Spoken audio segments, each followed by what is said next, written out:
Kids are like very pure.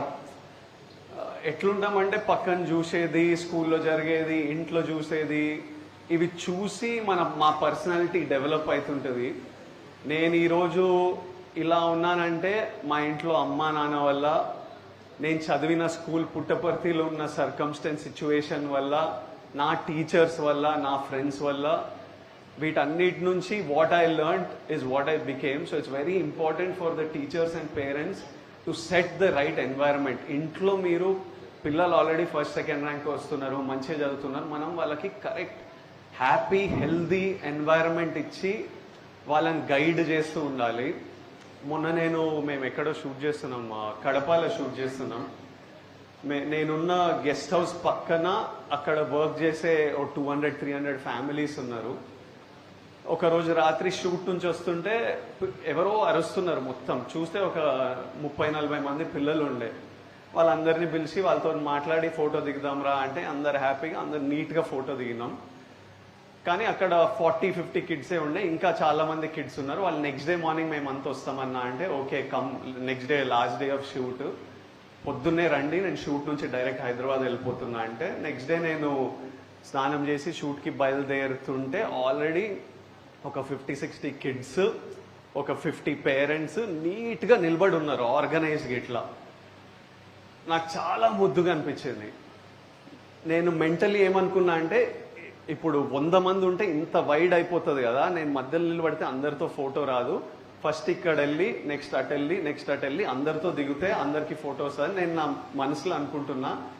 అక్కడ వెళ్ళి నిలబడితే ఆల్రెడీ నాకు రైట్లో కొంచెం ఇట్లా డిస్టర్బెన్స్ కనిపిస్తుంది, ఇంత దూరం ఉన్నామని. నేను చెప్పినా నేను ఈ ఫోటో దిగంగానే నేను అటు వస్తా, తర్వాత ఇటు వస్తా అని. ఇట్లా నిలబడ్డా, పిల్లలందరూ అట్లనే ఉన్నారు. పేరెంట్స్ ఫోన్లు తీసుకొని నూకుడు స్టార్ట్ చేసి ఇక్కడక్కడ వీళ్ళందుకి వాళ్ళందుకి, పక్కన ఒక ఆంటీ వచ్చింది, ఇక్కడ ఇంకొకరు వచ్చిండ్రు, ఇట్లిట్లు వచ్చేసరికి నెమ్మదిగా పిల్లలు చూసి వాళ్ళు స్టార్ట్ చేసిండ్రు.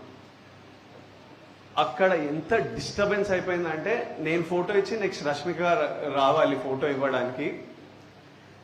ఆ నూకులాటలో ఒక ఆవిడ కింద పడ్డది, ఆవిడ్ని పైకెత్తి ఇంకా నేను అటు నుంచి వెళ్ళిపోయినా.